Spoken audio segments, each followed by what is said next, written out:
थाथों बोखारनाङा बिबाय थानो बायो आंनो खुगाखौ नोंनो ओरैनो हरदों खुगाखौ भगबाना रायज्लायनो नङाबा जासुला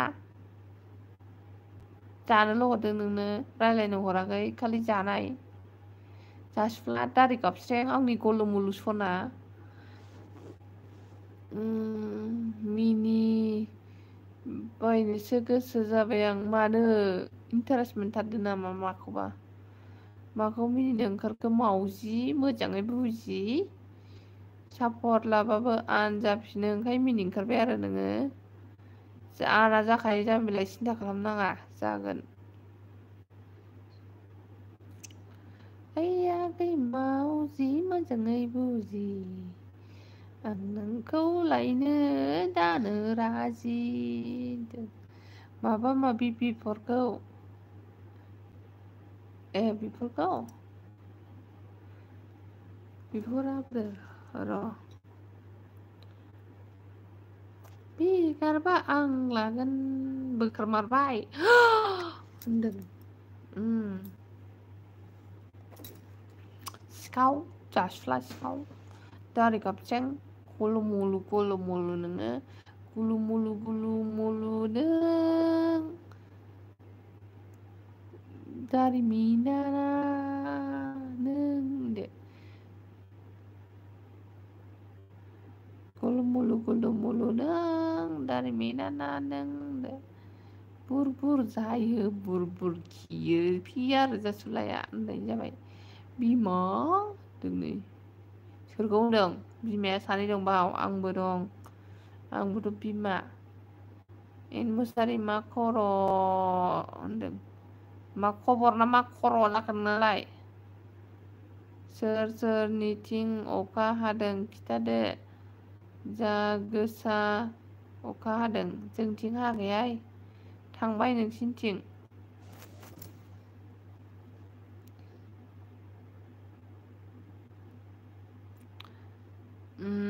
नेहा थोस आजां गाजां होनदों गान खोनासंनानै सोरबोदों हनै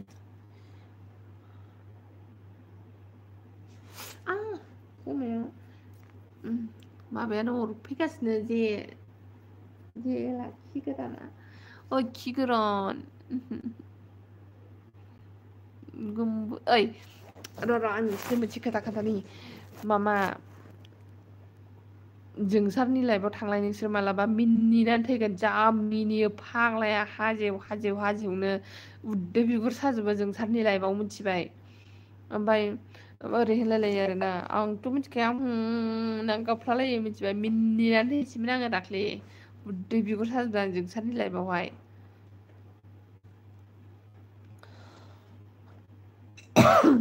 गोमबोरसिं सना मोजां दे नोंसोरखौ नुबायना होनदों नोंसोरखौ नुनायखाय मोजांनो बोरि गामिनिलै आफाखंआव थिमा गोनां आफाखंआव थिमा गोनांनो होद आंनानो बुंनांगौब्रा गैया आंना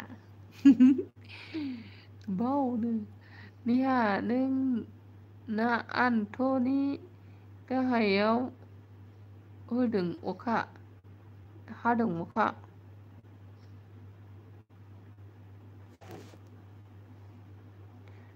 एन मुसाहारिया मा होनदों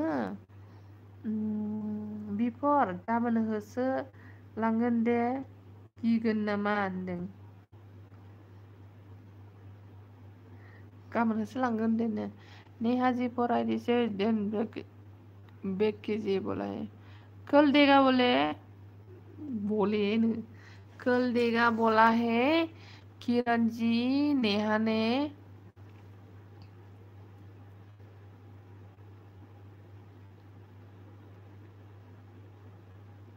बाय बाय गुड नाइट किरण सिस्टर बोला है नेहा ने बोला है कल करेगा बोला है 11 लोग है कमेंट कर रहे हैं 3-4 लोग क्या मैं आप लोगों को प्री में पैसा देके CID रखने के लिए दिया है 2 लोग चला गया अब गुड नाइट है गुड नाइट है आ गई दे बाय बाय दा सिमाङाव थांगोन आं दसे नों थांग्रोदो थौ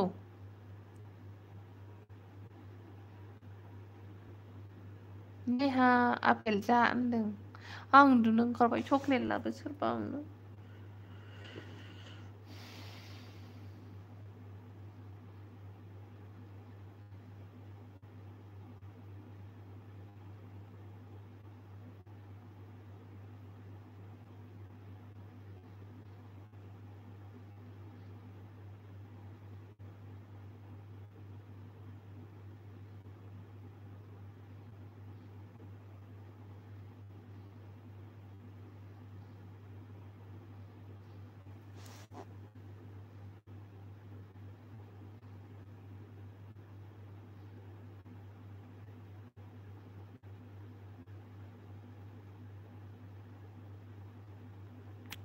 नेहा take care Kiran garden back to a थारमाने बर'नि मा होनदों बियो नेहा किल खालाम ना मा होनदों किरन गार्डेननि बे हरनांगौखौ होनदों आरो ना आंनि बुजिना इंलिसानि ना सोर जालायखो मोगथां होनदों नै बिनिथा नार्जारि फैदों जोंहा आयु कमेन्टआव खालामबाय रिसार्ज सोना हरलाय आब' 12 एम जाबानो जोबसिगोन अ रिसार्ज सोनो रोङाहाय आङो एकाउन्टावबो फैसा गैया भिखारिसोना आंबो सोरनि सापर आइडि नामा बिनिथा नार्जारिया गैया सोरनिबा सापर आइडि नामा खोन्थाहरलाय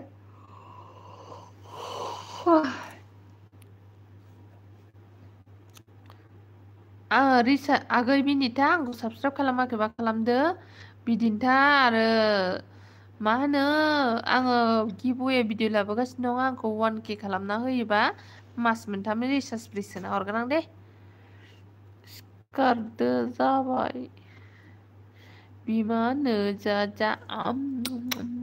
नोद नेहानोसो हरदोंमोनदां न' नेहा जादो ओके हाँ ओके मंजुली जी मैंने बस कहा कि वीडियो देख ले ओ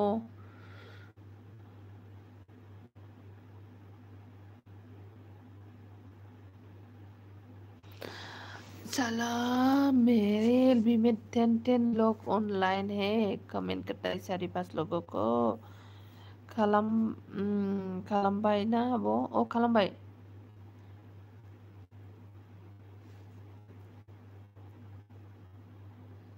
हेलो टेस्टिं मा चक्लेट जायो दा अ बिफानदों रोंगौ माथो आब'आनो नीलेश्वर बसियार वेलकम नीलेश मेरे एलबी में बिमा फैदो सोरखौ लिंदों नेहाखौ लिंदों खालामबाय ना आब' होनदों दे आगै आयु जा उन्दुनो ओंखारथारबाय माथो नोंबो औहाय जि उन्दुनो ओंखारबाय आङो आब'आ अबेनिमोन आं क'क्राझारनि आगै नोंलाय अबेनि खिथाहरदो आं सिखारनोसैसो सिखारबासो उन्दुनो ओंखारगासिगोन आयदै र' एसे गान खोनासंनि आङो आयदै उफ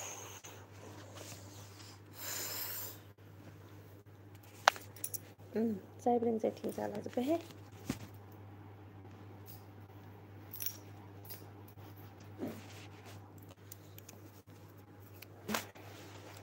आं क'क्राझारनि आगै क'क्राझार गसाइगावनि नोंलाय अबेनि आगै खिथाहरदो सोरांबायनो ओमफ्राय सोर सोरां दं बाहायलाय सोरांबाय सोराङाखै गुड नाइट गाइसमोन गुड नाइट आगै आबौ गुड नाइट किरन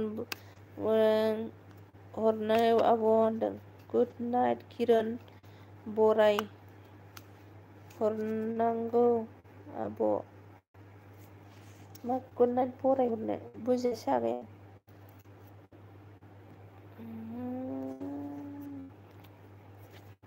A16 rider hello X16 rider X16 rider मैंने कहीं पे देखा था उसका चैनल है मैं उस A16 राइडर को मैं एक दिन वीडियो देखा X16 राइडर कौन था रे भाई, याद करो। मुझे याद ही नहीं आ रहा है X16 राइडर को।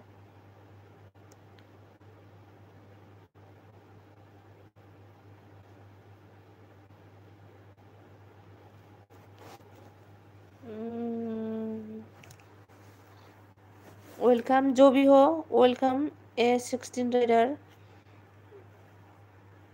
ओ ये MJ क्या नाम था, याद नहीं।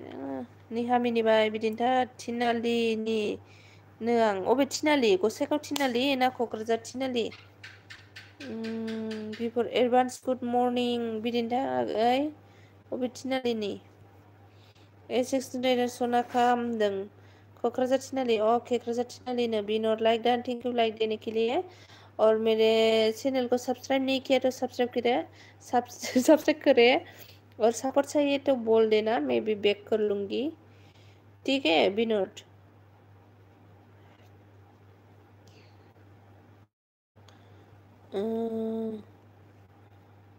आरज फै बिमा फै, नेहा फै, आंजों नेहा फै। नेहाखौसो लिंदों मालाय।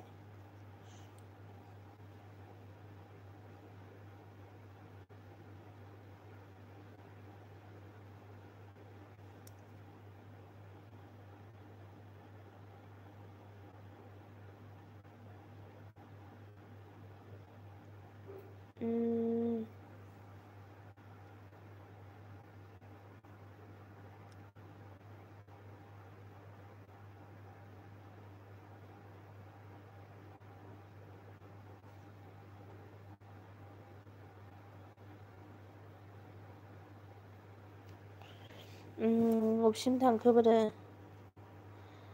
Like done, thank you. दे 10थासिम थानोसै मनजुलिसना। आयु 10थासिम थानो हागोन ना हायाथाय?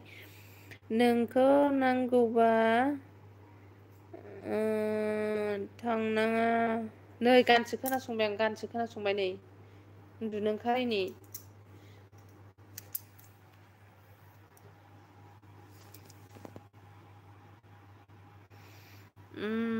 10थासिम थानो हायोना हायानायसै? नोंखौ नांगौबा थाया, नोंखौ मोनाबा नङाबा थांनानै थाया, नोंखौ नङाबा थांनानै थाया। जेल सोंदां बियो। हाय वेलकाम। मुसारि बिफा बोरो लामाया होनदों। बोदोरांनि किरना थांसै होनदों आब'। बरायनो नांगौ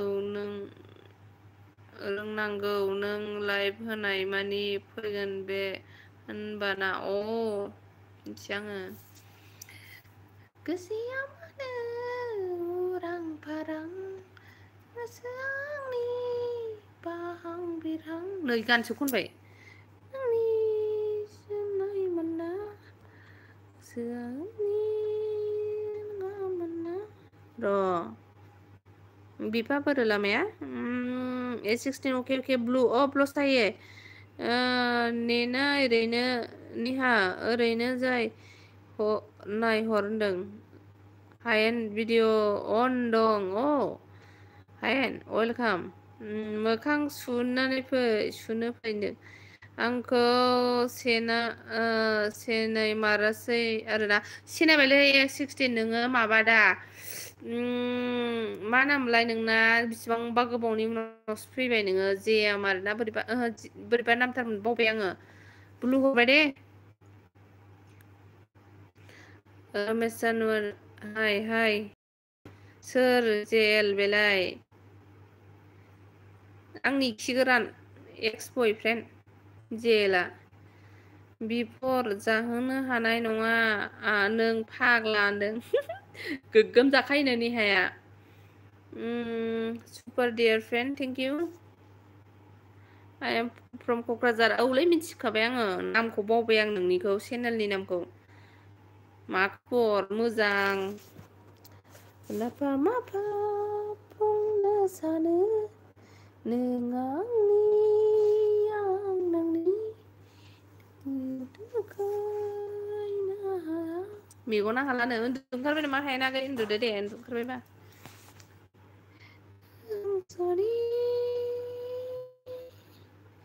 आं खामानियाव बेस्थ'मोन दिनैसो औ आं सिनायखाबाय नोंखौ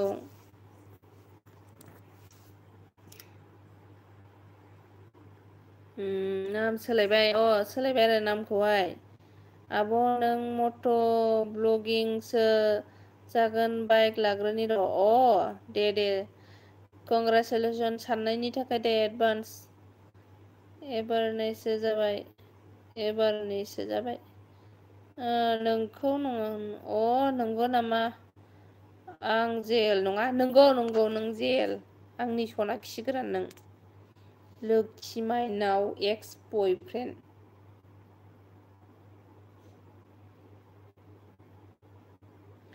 मानोना जेलासो खिगोरानासो बिदि माबा लायो नाम लायो नोंखौ खावना लायगोन आं माबा लायगोन आं नाम लायो बेसो आं गेरेन्टि होनो हायो बे खि गोरान खाथार खि गोराननि अनगायै रावबो जानो हाया उन्दुनो ओंखारबाय हानो उन्दुदो आगै सना आंबो उन्दुनोसै दसे थानानै हाया होनदों नै बिफरा मोदै गबाय हनै मोदै फुगारबाय सेस एक्स बय सोबाव एक्स बयफ्रेन्ड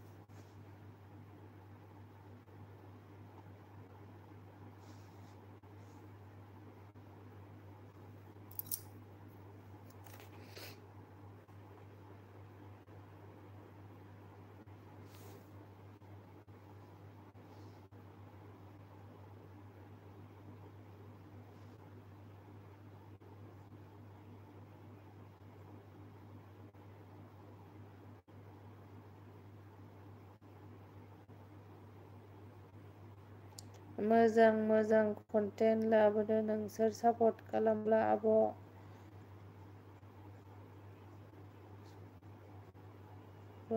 र' दे एक सेकेन्ड र' मा होनदों मोजां कन्टेन्ट लाबोगोन नोंसोर सापर्ट खालामब्लाबो खालामोथ' आगै सापर्ट खालामगोन मानो खालामा जानो नों जोंखौबो जिबायदि सापर्ट खालामदों जोंबो नोंखौ बिदिनो सापर्ट खालामगोन आरोना मोगथां आंबो सापर्ट दं दे आयु उन्दुनो लेंबाय हनै नङाबा देगारजों सुथारगोननो बिफरा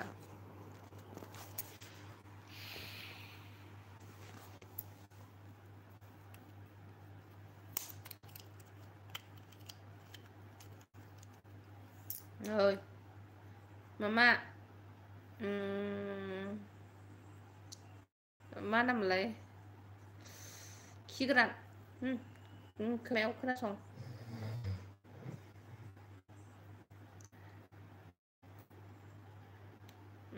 खिखौसो नों नुबाय नामा खिखौ नों नुबाय नामा औ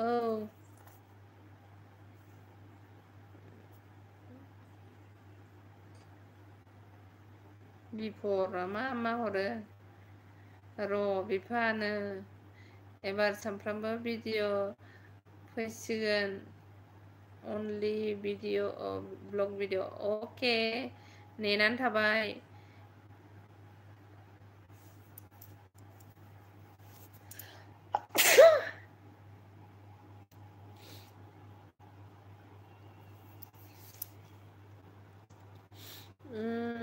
साब्रैल'सै माथो साबा दं थांजोब्बाय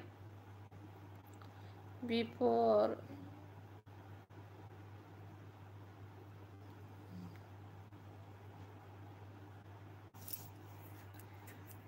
आं दं बिफर दं मोगथां दं एन मुसाहारि दं ओमफ्राय खि गोरान दं आं दं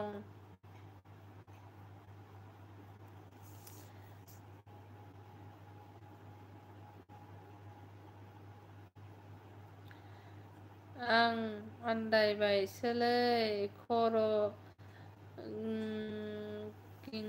गिदिंनायसो मोनजोब्बाय मानो खर' गिदिंखो मा जानायनि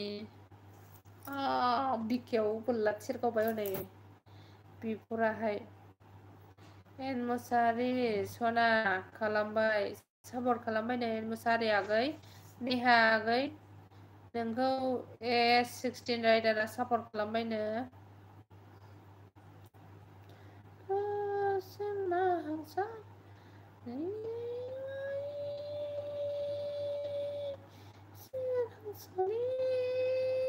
गाबोन जों रावबो सिखारनो रोंला मिथिबाय बिफराबो सिखारनो रोंला X16 नेहा ओमफ्राय जोंहा खिगोरान मोगथां रावबो सिखारनो रोंला जों 8था नङाबा आंखासै उन्दुखागोन बिफर आंखौ नायनो बाबाय नामा होनदों हनै मा जेल खिगोरान जाबाय थाखो आन्दायबायला आंनो नोंनो खिगोरान आंनि एक्स बयफ्रेन्ड एक्स बिजामादै ओइ आगै गामि नुहुरनायनि आफाखंआव थिमा गोनां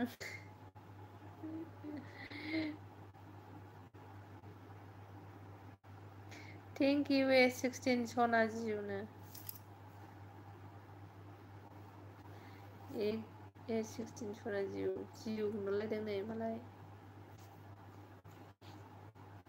नेहायाहाय आं सेखारनो रोङो आं राइडआवसो दं दे ओमफ्राय आंसो सिखारनो रोंनाय नङा दा खावलायना गिदिरसो गिदिर जाबाय माथो खायहरसाय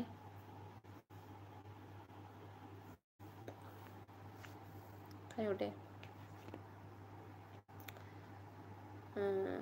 जालालै नोंजों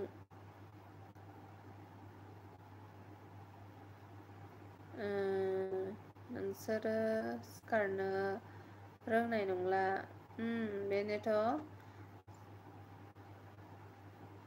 Sizu Mateo just heartbroken heartbroken just enjoy okay मैस्रोम हरबाय थाम्फै हरबाय नै थाम्फै हाबदों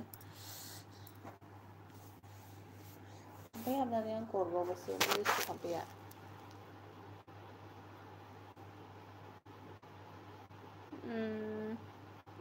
मोसाहारि आंथ' 9 बाजियावसो फुङाव सिखारखायोना आङो हनै जोंनिया मेंख'आ गारि भारा थाङोना 7टा 6:30 आंथ' 9 बाजियाव फुङाव सिखारो आं 6टायावनो सिखारो डिउटियाव 7टा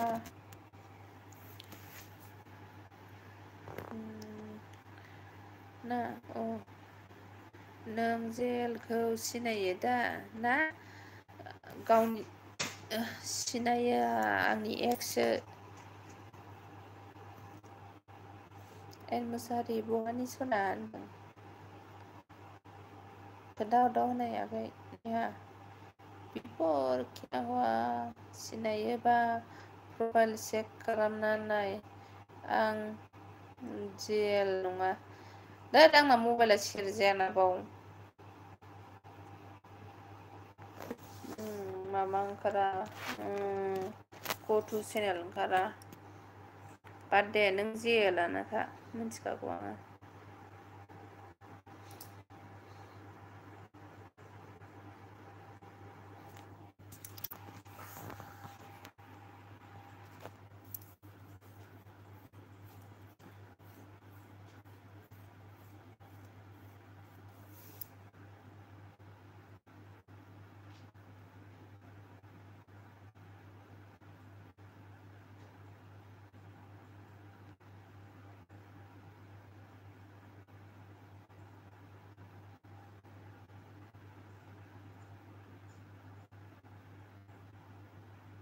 बोरो माथो कमेन्टबो हरा रावबो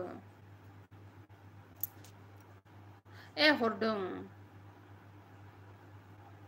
जास्ट कम थेंक इउ आने के लिए मेरे एलबी में सिजु सब्सक्राइब नहीं किया तो सब्सक्राइब कीजिए प्लीज़, और मेरे एलबी को लाइक नहीं किया तो लाइक कीजिए।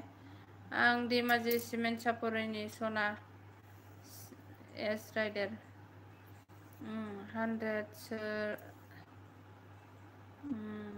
100सो कल खालामनाय बेहाय 100आव सोर कल खालामनाय बेहाय मालायबा सोर खालामा। अके थांगासिनो होनबा होनदों, थांगासिनो बै राइडार होनदों।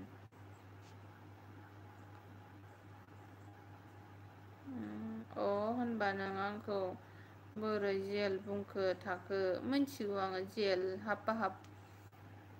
नों बहानि होनदों, थांगासिनो नेक्स्ट माउन्टआव होनदों। नोंसिनि हरैनिखा बेयो। आंहा स' जायाखै मा कमेन्टआ? ओहो कमेन्टआ स' जायाखैमोन, दासो नुदों। काम एन्जय। अके वेलकाम सना राइडार होनदों। स' जाओ ब्यूटी। हाँ सोएगा। र' आरज गाबनि अखा हाथेजाना दङलै। अखा हाना दङनो। गाब बिफा फै बिमा फै होनदों। गाब बिफा फै बिमा फै। थाब बिफा फै बिमा फै ना मा होनदों? अके स्टार्ट होनदों।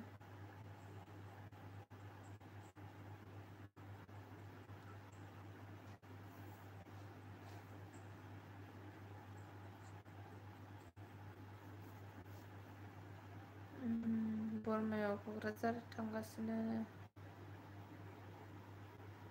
राइडार बहानि नों होनदों नों?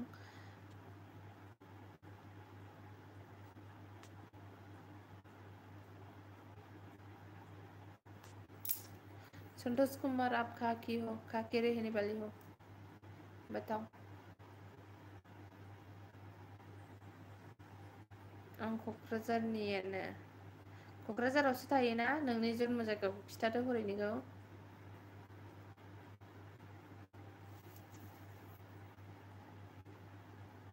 नेहा बिबरा होनदों नेहा होननानै। जि बार अखा हाबाय बरमायाव। नंगौ नामा होनदों।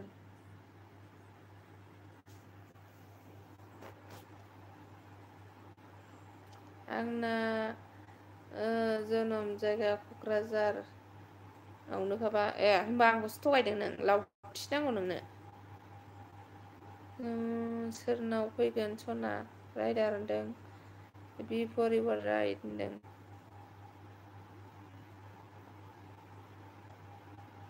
टाइमा खयथा जाखो? आयु 12था राइट जाबाय।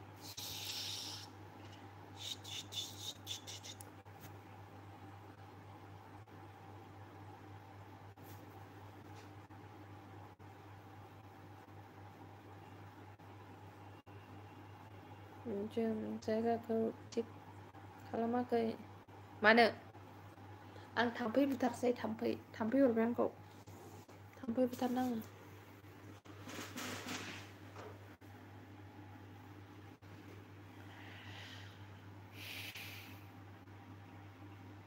अखा हालायबायनो।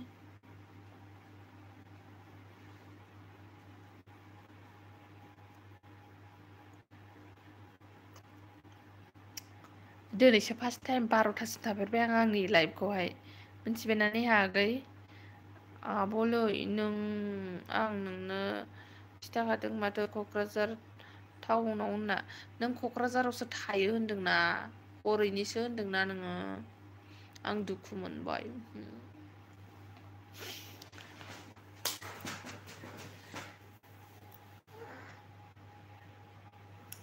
थाम्फै नागिरदों थाम्फै अरदों आंखौ।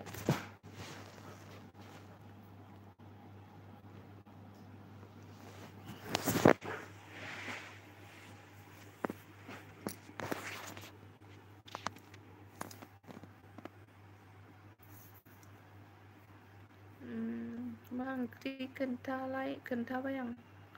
मा होनदों मा ओंख्रि रा होनदों। खुमब्रा बाथोन आरो माबा खांख्रिखलाजों आलुजों बाथोन ओमफ्राय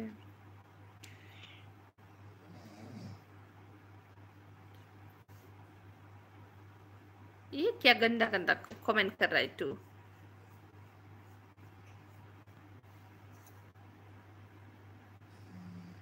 छेजू ऐसा गंदा गंदा कमेंट मत करना ठीक है यह सब मेरा भाई है भाई लोग है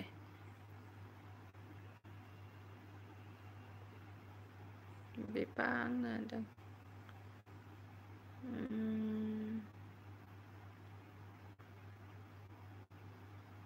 सोर क'क्राझार टाउन होनना खिथाखाबाय आं दे माया राइट जालायखो नों मोगथां होनदों जास आं नङानो सोंलाय होनदों बेरायदार फैबा खबर हर आं लोगो हमगोन होनदों कार्बि आलंआवसो राइड दंमोन साननैनि बेयाव आंना दा न'आव थांनोसै क'क्राझाराव आं रोङा बिदिखौ खैथाथारमोन कारा दिलीप हेलो वेलकम मेरे एलबी में सब्सक्राइब नहीं किया तो सब्सक्राइब कीजिए मेरे एलबी को लाइक नहीं किया तो लाइक कीजिए मेरे चैनल को सब्सक्राइब कीजिए प्लीज़ और बैक चाहिए तो कमेंट करके जाना मैं पक्का बैक करूँगी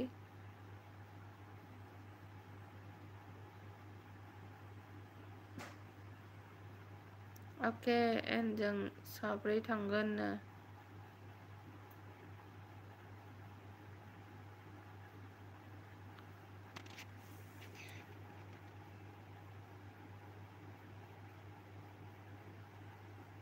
सोर सोर दं जाखो कमेन्ट हरदो 6 जन बेटारि ल' चार्जर तो नहीं लेके आया मैं चार्जर नहीं लेके आया A16 सना होनदों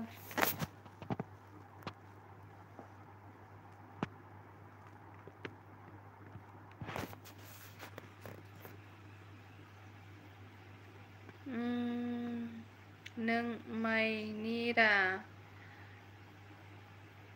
आं क'क्राझारनि ओइ आब' ब्रा दाखालि 10आव गसाइगाव थांदोंमोन जों मानोथो खबर हराखै आंलाय फेसबुकआव फ्रेन्ड दंखायोमोन ना नोंजों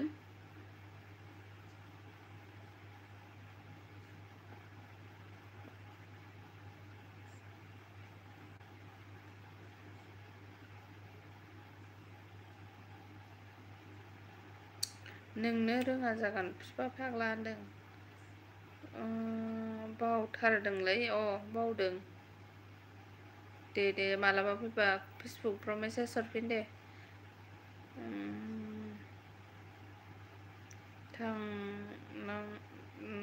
थांना थाया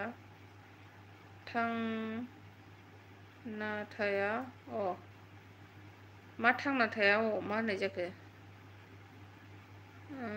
नेहा congratulation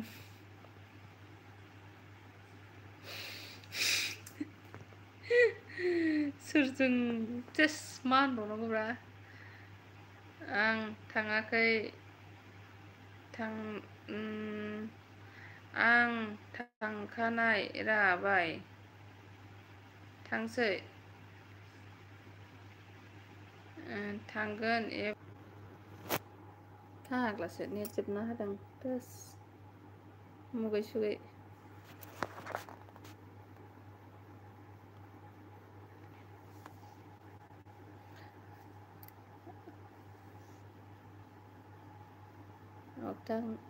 anybody never tell okay होनदों दिनै नोंस्राल' बिफा बिमा जाजोबदो आं गल'ल' नायग्रा जानोसैनो जोंहा गैया बिनिखायनोथ' सामफ्रामबो आइलि जाइलि थानाया फाग्लिनि लोमजादों होननायखाय सन्देह सानदों बियो नेहा नोंखौहाय मिथिबायना मासि फाग्ला बेलाय लागावनो ओइलाय आंनि J L J L J L J L J L कि गोरान राइडार बिदिनो आंखौ जावबाय थायो फाग्लासो बिफरा होनदों।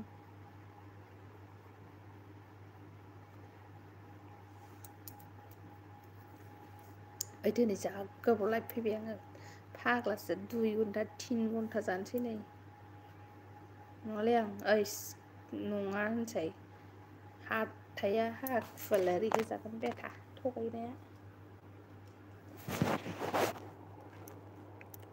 बिफा बालन्दा होनदों।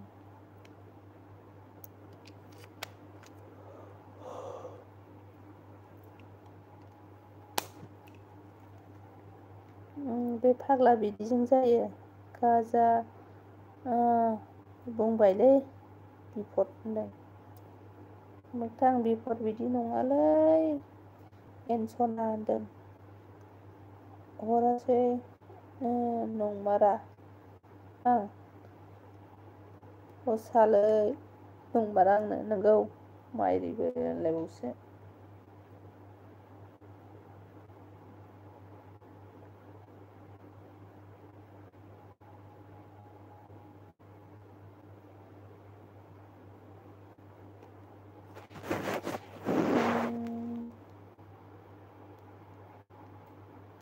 मावजि बन्दा होनदों आंना बोराय गैयानो फाग्ला होनदों गैयाबा बोरै जानांगौ ने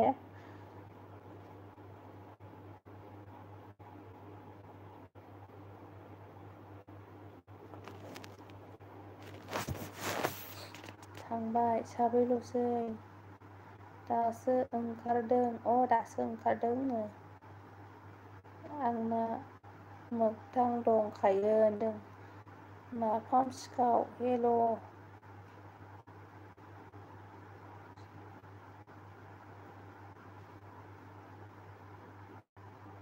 आंलाय गैया आरो एन होनदों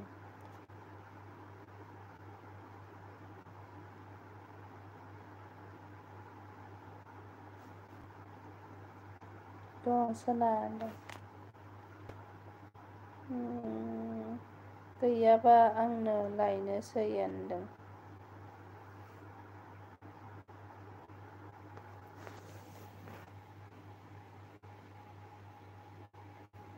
होनदों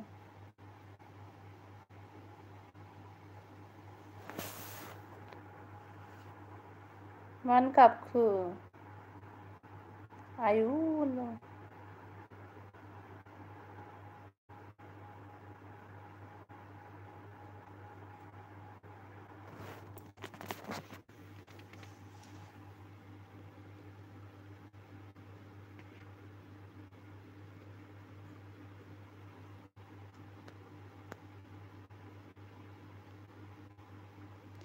बार'था बारबाय टाइमा दे आंनि मन्जुलि सनानि लाइफआव दं आंना दं मा जाखोहाय आगै आंना मन्जुलि सनानि लाइफआव आयु देरदों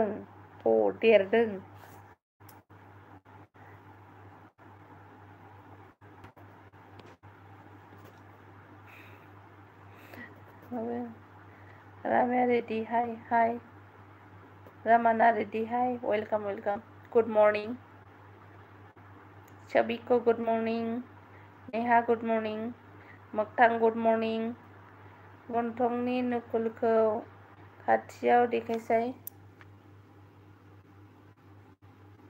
नुबाय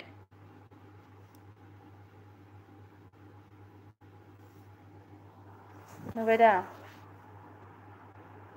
बांद्राय सोर आंखौ नांगौ खेबसे हायदोबो बुंलाय बिबरखौ सौख्लानलांनि आयु देहानो नुबाय होनदों बाव सुपार होनदों आब' असाइब 900 खालामबाय थेंक इउ 900 खालामबाय नो आंनिखौ असाइब रायहरबावबायसो ओमफ्राय थोस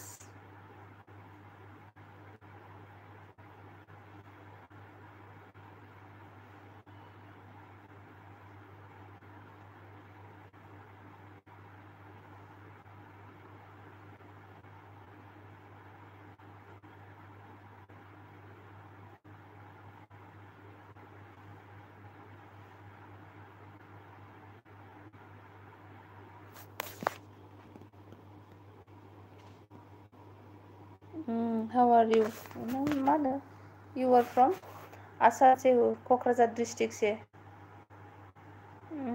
आं गैयै साथाम साब्रै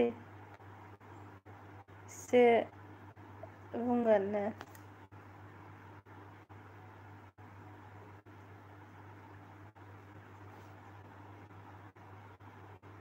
कामस जेंसि सान नि बारना जागोन आं हले ना एनसना होनदों नै I am from Hyderabad thank you Hyderabad से मेरी हेल्प को देख रहा है जो भी हो थैंक यू मेरे को सपोर्ट किया है ना रमना रेड्डी आपको भी बैग चाहिए तो बोलो मैं बैग कर लूँगी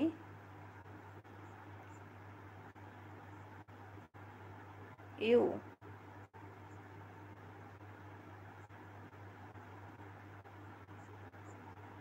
नाफाम सिखावा सोरमोन बे नों नाफाम सिखावा नों अके सियर डियार थैंक यू नेहा नस्थ' खालामबाय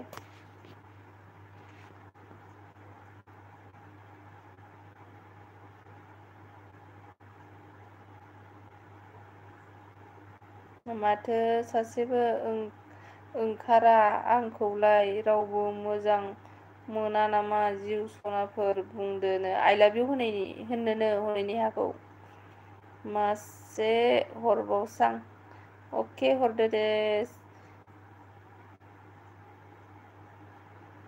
आगै सना लोखि आंबो हरगोन दे नोंनो मोनफैहरखो खिथाहरदो आंबो हरगोन आगै माखौ बिफा बोरै नोंखौ नङाबा थाङा आं हारसिंनो मोजांलैनो मेन आइडिजों फैदोब्रा खि गोरान नेहा मा खबर नेहा नोंखौ बावबाय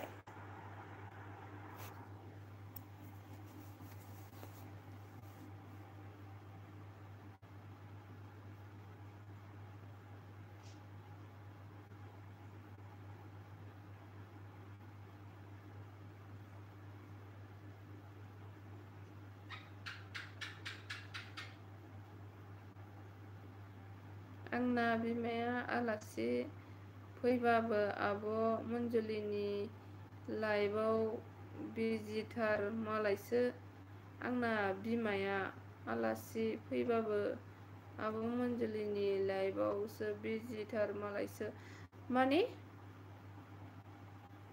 आलासि बिमा सोर आलासि फैदों निहाखौ होनदोंना सुसान नोंनो ना बेजों 5 थांबाय अके गाबोन 5 हरगोन आं दे आरो दङबा होबाबो आं हरबावगोन आरोना गाज्रि बिफा हाइजें ओंखारसिगोन नोंना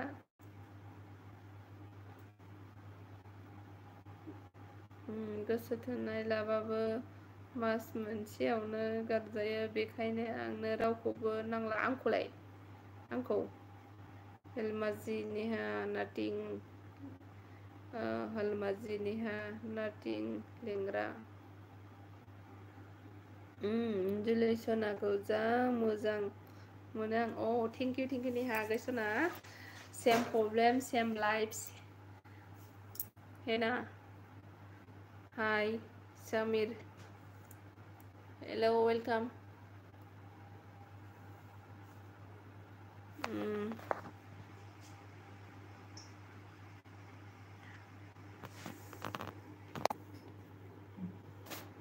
कमेन्टआ सजायासै टप कमेन्टआ सजायासै मा जाखो कमेन्टआ सजायासै आंनिया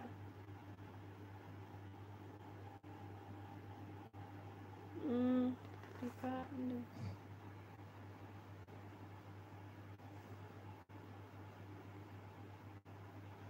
कमेन्टआ सजायासै टप टु रिप्लाइ हेरेट्रि बेफोर हाइजेंसो हले होनदों नोंखौनो होनदों नेहा सना होनदों थाइजौ मादाया थाइजौ सना खाम होनदों आं रावबो गोसोबो थोआ मोजांबो मोना सिंगेल इज बेस्ट होनदों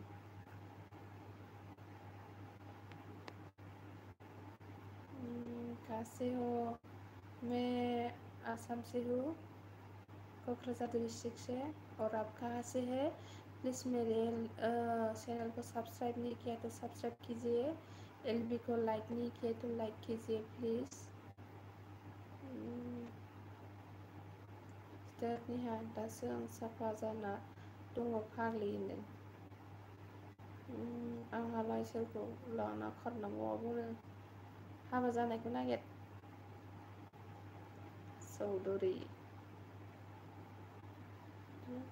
चौधरी वेलकम मेरी एलबी में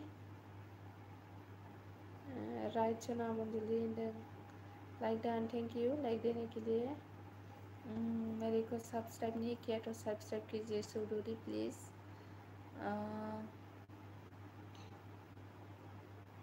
मैं भी और रिटर्न चाहिए तो कमेंट कर छोड़ देना पास वीडियो पे सना उन्दुनो ओंखाराखै उन्दुनो ओंखारासैहां हाबा जाखानायखौ नागिरनो थिनबावबाय बे आब' असाइबआ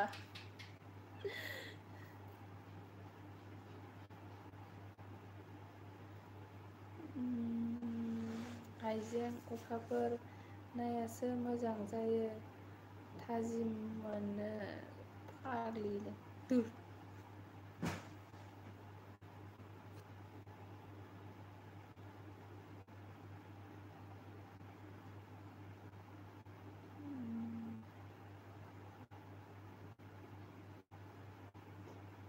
फाग्ला जाला नोंनानो 12था बारनायखाय आलदा आलदा जाजोबगोनहाय भाषाफ्रानो ना बोरै जाखोथाय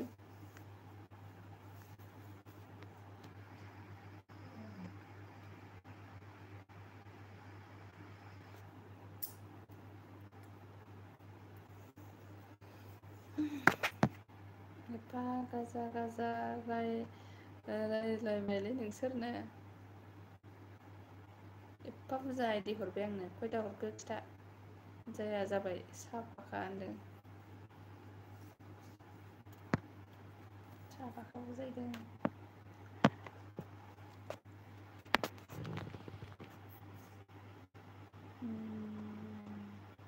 सेसलै बिफर गास जानानैसो मोनबाय आं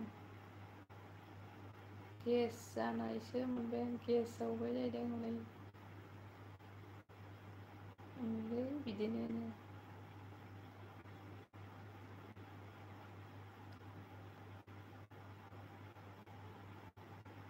साफे दंथारो साफे दं आंनि एलबियाव साफे दं दालाय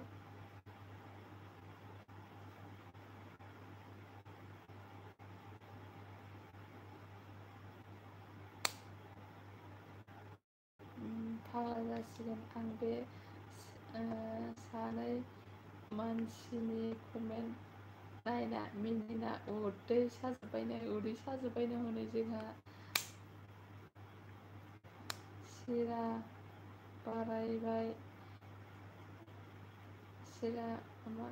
बारायबाय नोंना मा सिरा बारायनो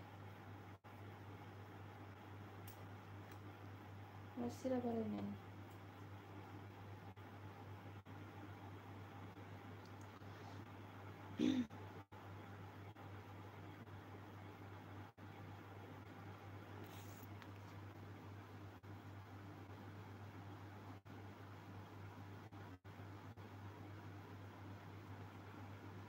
हामा दै गाज्रि खोथा बुंनाङा लोगोफोर आंनि आब'सो मंजुलिया होनदोंमोन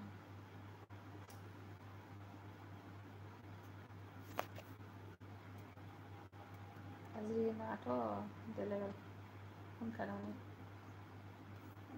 थाइजौ सना बिदिनो बे बिफोरा फाग्लासो होनदों आंहाबो उदै साजोब्बायनो मिनिनानै आं एनखौ लाना खारनो सानदोंमोन खिन्थु दा खारलानो मानो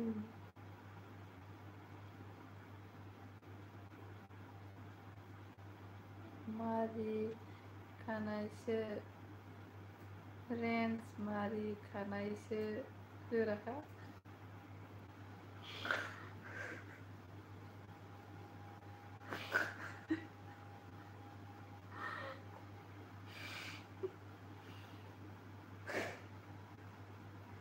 mana sih sebenarnya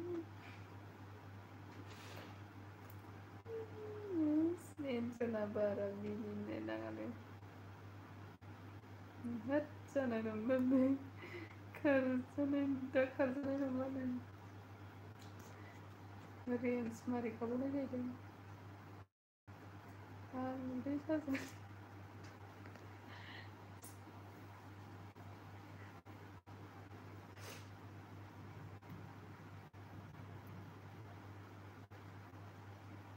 udah saja दै गांबाय आङो दैखौ लांफाखै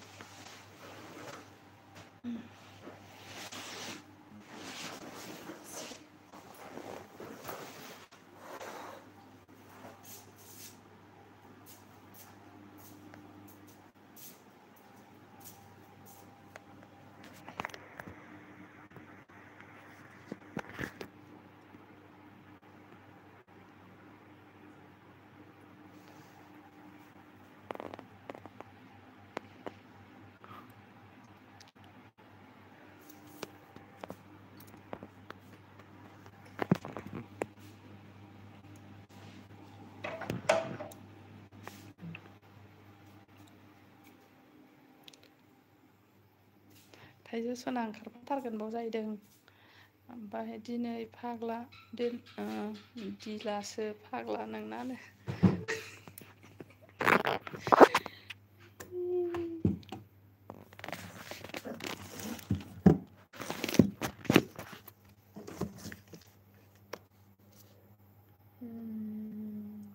जालालै उन्दुबाय आंनो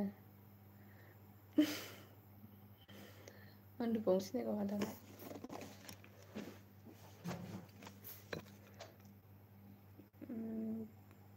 दिलासो थाइजौ सना आं खारफाथारगोन नेहाया हनै नेहा गाजाबदा होनदों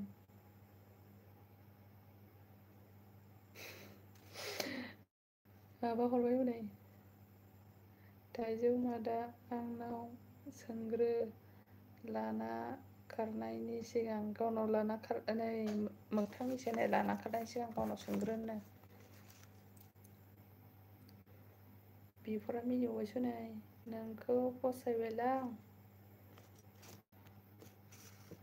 नोंखौ फसायबायलां थाइजौ सना होनदों नोंखौ सोर फसायबाय होनदों हनै बिमा बेनिखा दानो दै लोंनायावनो बिमा मिनिखा दानो दै लोंनायावनो पानि पिएगा पानि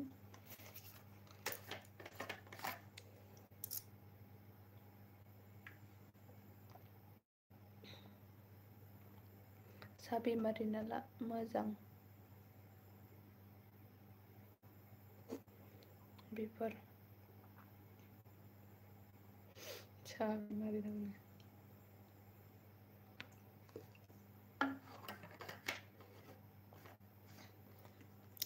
मिलायनाय नङालै नों आंजों खारफानाङानो आं हानाय नङा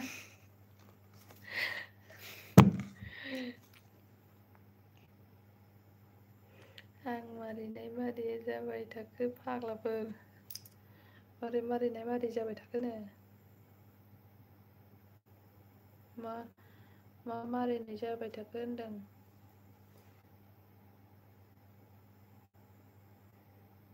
कन्ट्रल गाइस कन्ट्रल होनदों नै बा दाबो उन्दुदों नै खि गोदाना फैबाय हनै मेन आइडिजों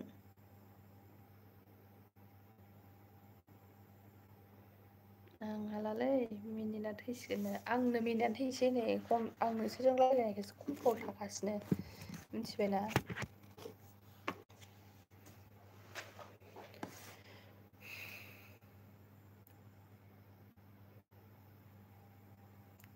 मिनिनो ओंखारगासिनो आंनो नोंसोरजों रायज्लायनायखौसो कन्ट्रलाव दङ आङो बेबायदि दङ खाथ्राखा होनदों दाउला बायदि दङ खाथ्राखानो दाउला बायदि बिबुफोराहाय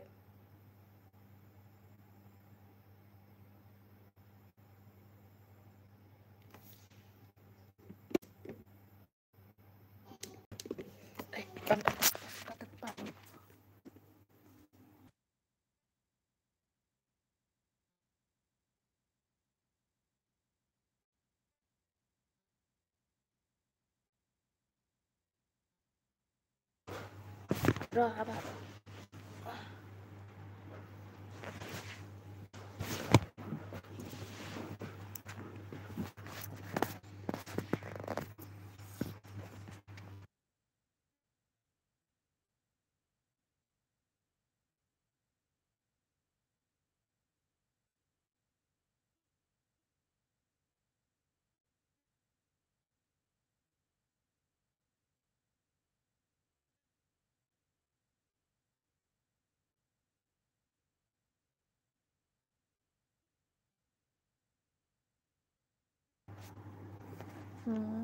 दैसाया गोलोमबाय नामा जोंनियालाय आं हालालै निहा दे खारफानाङा बे बिपदजों खारफा होनदों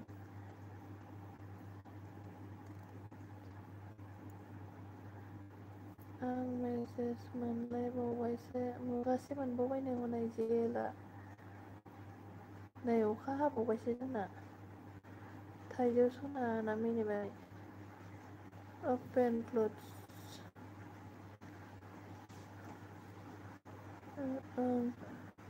हायाना नै बिफोर हाइजें बारायबाय जाला बियो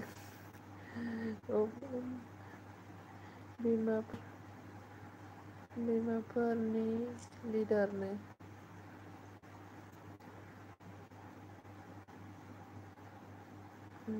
गाख्रेब जोबगोनसो आंखौनो आंनि एन्सनाखौ दख'ना गोजा गानबा गेस दिंखि बायदि नुलायो आंनो आयु आइ एम बेक वेलकाम मेन आइडिसि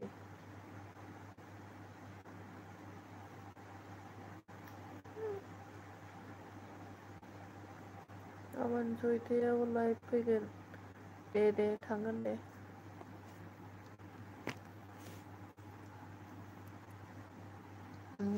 होसोग्राखा दाउला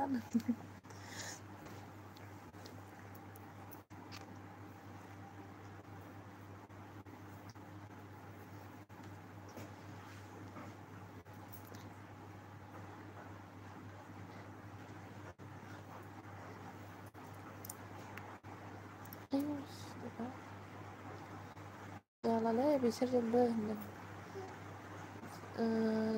जोलै थांबाय आं बाय होनदों दे बाय बाय गुड मर्निं थिग बा बुंबाय नै न' नेग्रा नेमायानो औ थिग होनदों आं उदै साजोब्बायनो जोंहा रायदारा जे 5 गाहाम थादो नोंसोर 5 CM थादो नोंसोर होनदों 5 CM मा 5 CM अखा हाबाय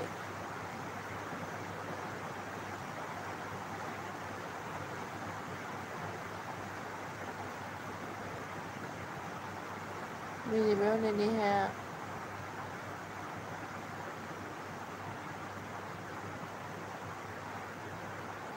अखा हाबाय लागावबाय जोंनावबो हाबाय नै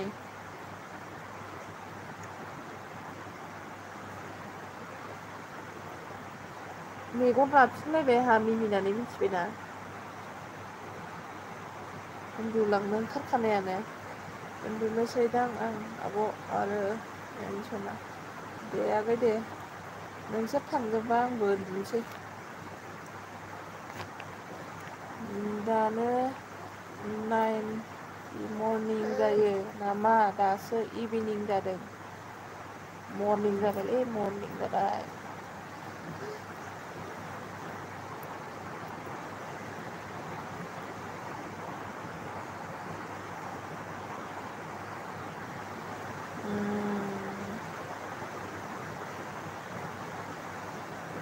थानांसिगोन दखानावनो फेन लाना थादो आंबो जाला उदै साबाय उदै हमथालायबाय आंनो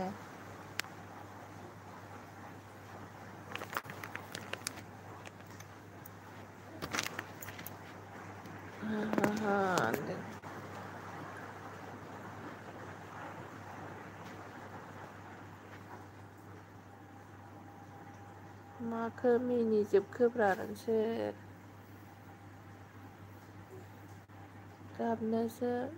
गाबोनसो सहैसिगोन क'क्राझार गाबोन फैदो दे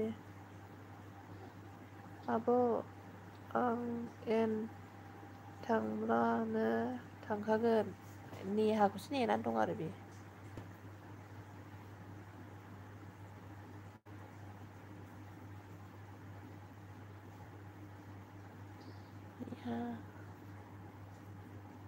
नेहाखौसो नेदों जोंहा मोगथाङा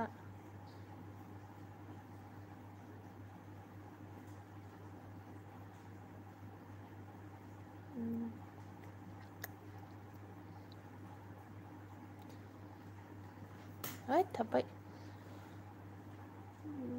फनबो चार्ज गैला अके चार्ज गैलाबा उन्दुदो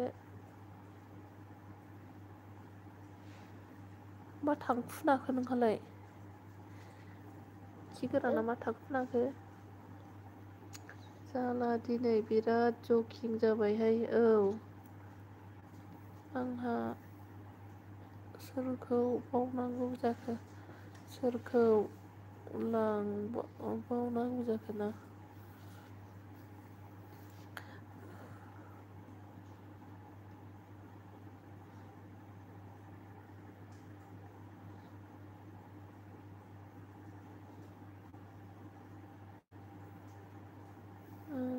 जाला दिनै बिराद जकिं जाबाय नेहा नोंसोरनाव दंना गैया दाउला बियो साबायनो मा साइड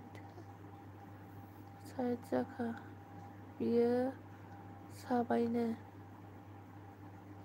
नेहा नोंसोरनाव दंना गैया दाउला बियो साबायनो मा साइड जाखा बुजियासां रेड आंना सनाया मिनिसोबाय दिनै आब' दथमा बयजों फैलायबाय नै सासेया हेल'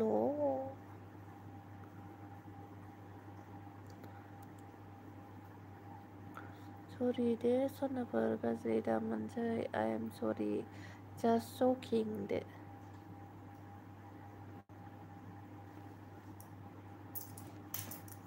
थाम्फै हाबना दंहाय बाव मासे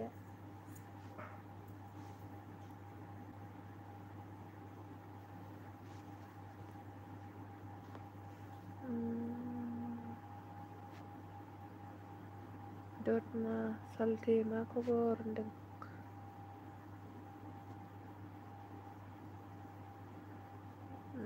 खिनो ओंखारबाय सोबाय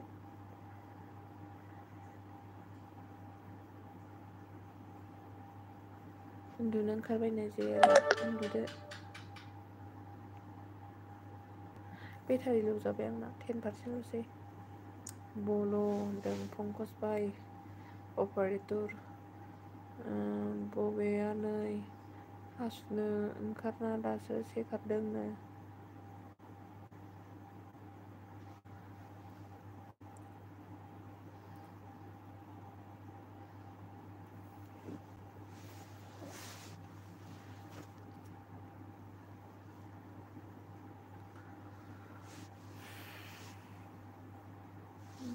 Bolo, bungkus tutup mah.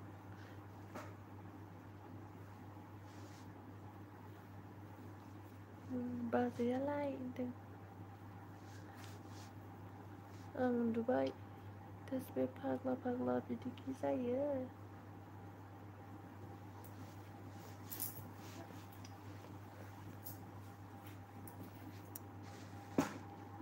गदाय नांसिगौमोनलै।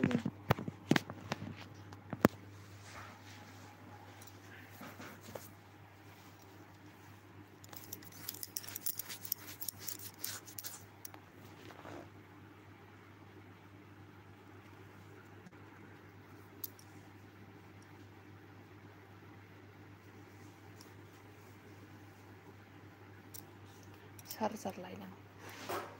चार्जारावहाय थाबाय।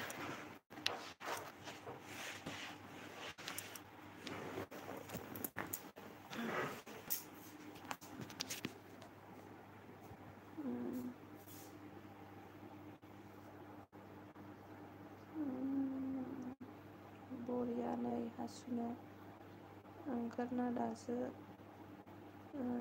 सिखारदों। आयौ सोरबा हासुनो ओंखारबायनो बाजैयालायनो गदायनो सना हामा जों गिदिरसो रायलायदोंनानो नोंसोर लाजोबना जों सोरखौ लागोन होनदों। मेंख्लं गुमैयालाय गुमै मेंख्ल'आ र'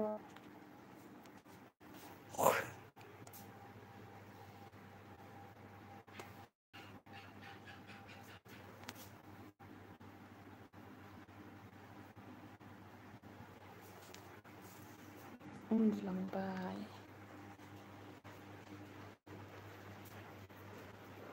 लादाव होनदों नेहा उनथिं नायलाय माना ज्राव बाथाव होनदों। उनजों नाय जालालायनो माबा ज्राव होनदोंहाय बिखरनाव नेहा खनसे स्राय खिफैना उन्दुसोमदों खिफिनावनो फैदों।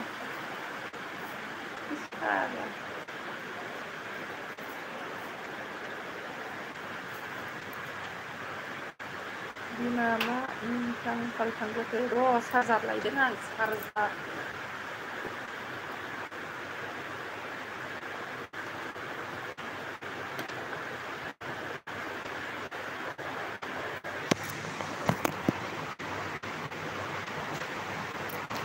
नोंसोर रायज्लायथ'दे आं थाम्फै बुथारनि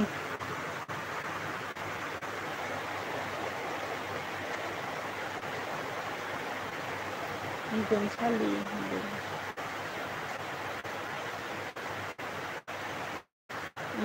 मेंख' गुमैखौ गेमस्रिया बनि गुमै लावदुम बायदिसो नुबाय आं हनै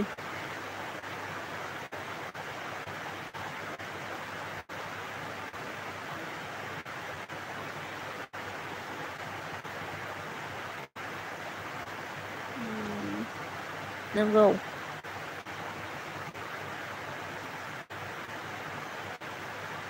हनै खिबुआव माबा गुफुर दं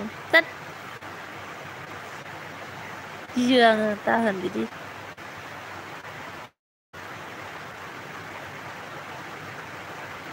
सौखे हरबासो दे सौखे हरा उन्दुलांबाय आयु फिफा आं गिसोबाय फैदोनो नायलाय नों होनदों आं थाम्फै बुथारनि दे नोंसोरो रायज्लायथ' र'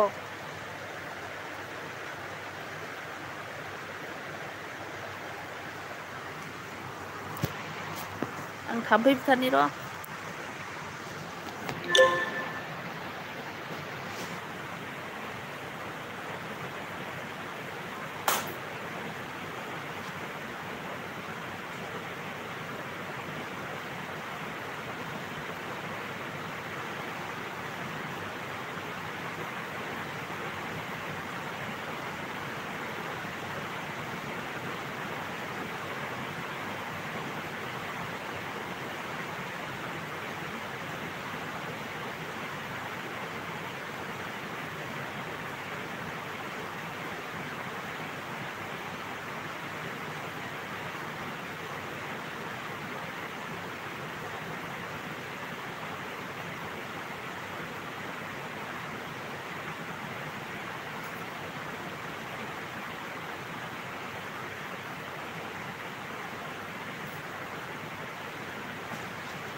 आइदै आंसो थाम्फैया बिमा हामा माबायदों टस जाहैदों धुपखाथि सावना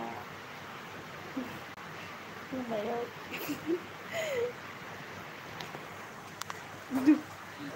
धुपखाथि सावना खोमायाव थेबना लाबावनांगौ आरो आङो होमबानो मोदैया फैनो हाया होनदों मादैया फैनो हाया 16 हामबाय हनै नेहाबो मिनिबाय हामालै आदै आदै होनदों बुथारगोन रायदार ब्र नोंखौ होनदों हनै बुदानो सना मिनिनांगौ र'नो माबा जों गामियाव एसे गोलाव गोलाव ओंखारदोंनो नारग्रा दोर हामा हामालै आदै उदै साजोब्बायनो बारा सिगिनो नाङा दानो गाबख्रावफ्लांगोन आं फाग्लानो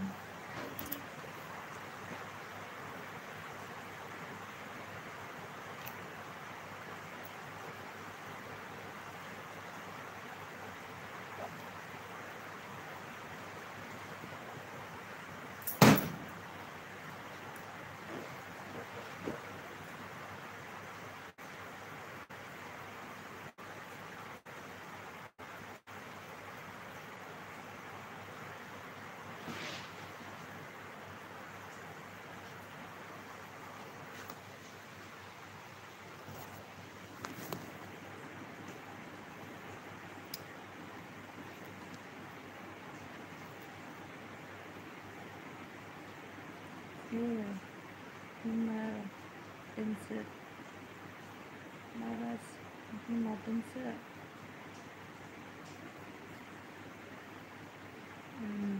खोमायाव खना एसे गोलाव देहोहरनो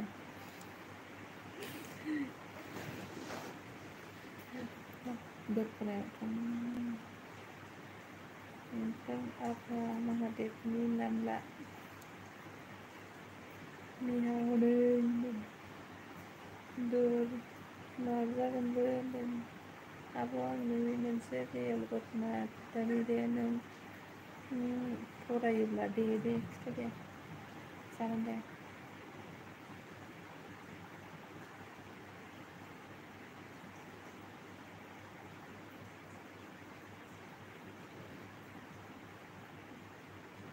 ओइ र' फाग्लाफोर होनदों फिसा मादै होनदों फिसा फिस्ला मोदै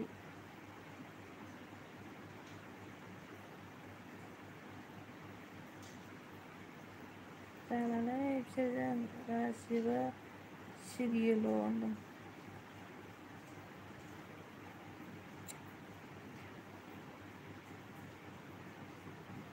दाखालि अमाबैसायाव आं दतमानिफ्राय फैबाय थानाय समाव लामायाव सिख्ला थाथेजादोंब्रा अबे जायगायाव दतमा अबे साइडआव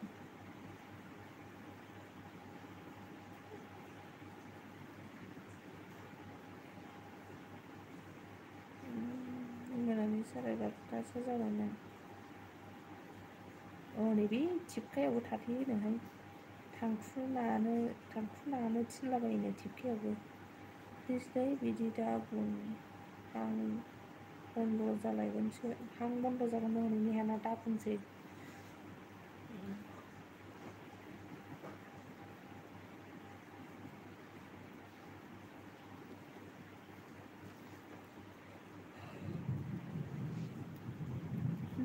जितेन्द्र गेम अभार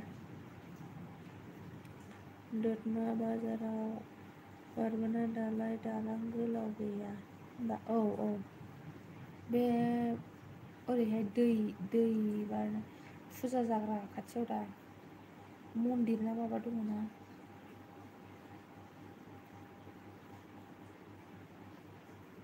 मोदोमानो मावजोबखादों आंहा ओमफ्राय मा जाखो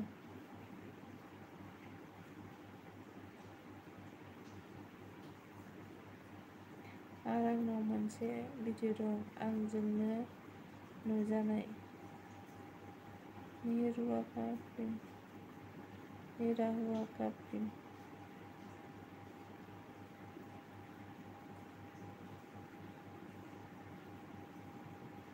मोदोम बेलायनो हालासो आं फाग्लाफोरनो गिबायनोहाय दाहोनसै हनै गारिखौ लाखिदोंमोन नेहानो रुवा जासे हरबाय नेहा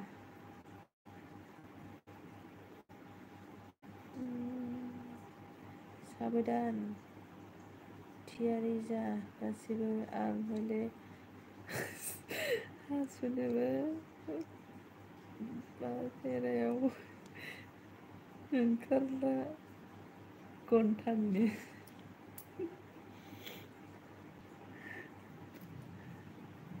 राइडार जिउ दा बुंसैहाय नै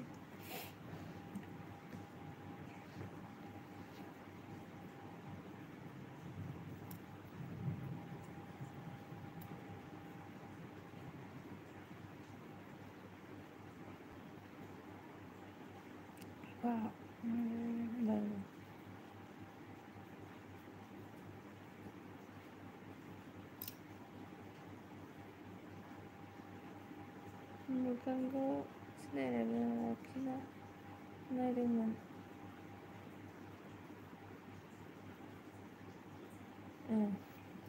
सिखिरि सिख्लासोमोन बे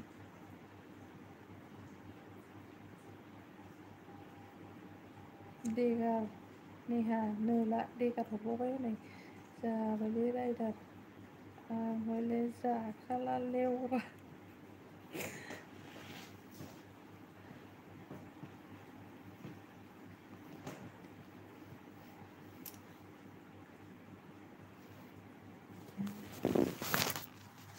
मेसेजसो रिप्लाय हरसै आङो मबाइलखौ चार्ज होनोसै माबा जेबि ब्लगजोंहाय मेसेजसो हरसै आरोखि ना आङो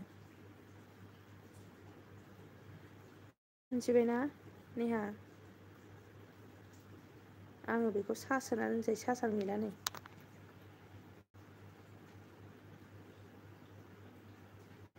मेसेजसो कमेन्टसो खालामसै आङो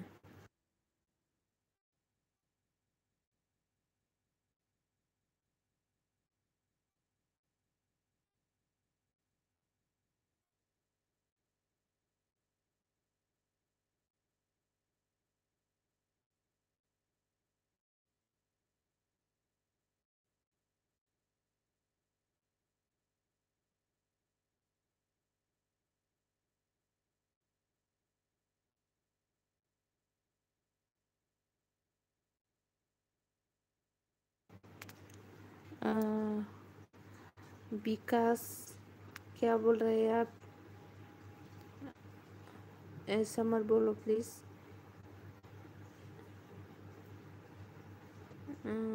मेरा मोबाइल मा जाखो मबाइलालाय मेरा मोबाइल कमेंट रिप्लाई मतलब ब्लॉग नहीं हो रहा है ऐसा मत लिखो प्लीज भाई सोर बोरमा विकास बेलाय दा बेयाव होनलायनाय गोविंद हाय हाय अजा हाय अके मोगथां आं बुंफिना खिन्थु रियेल दै होनदों नेहा औ गारलेनो जा होनदों बे मोखाङा राइडार इउ होनदों जालालै होनदों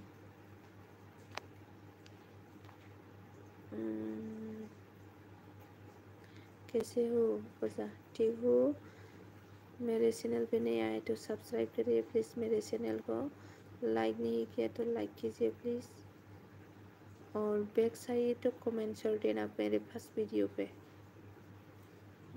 विकास फैंस की लौरा किया कह रहा है मदर सुट जाओ अपनी माँ की देखो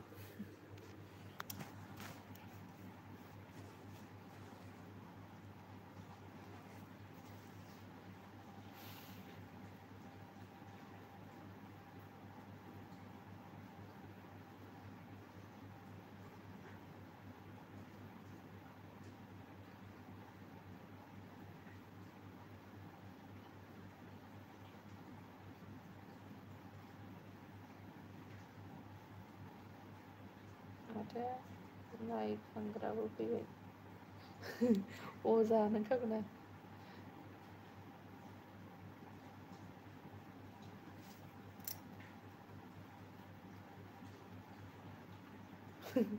अजा फैबायहाय नेहा मा नायखांजायो नायखांजाखाथ' आं सिनायाहाय बिदिनो हरनि 1टा जाबायना ओंखायनो सोरबाफोर माबा हरदों बियो हिनजाव मानसि नुनायखाय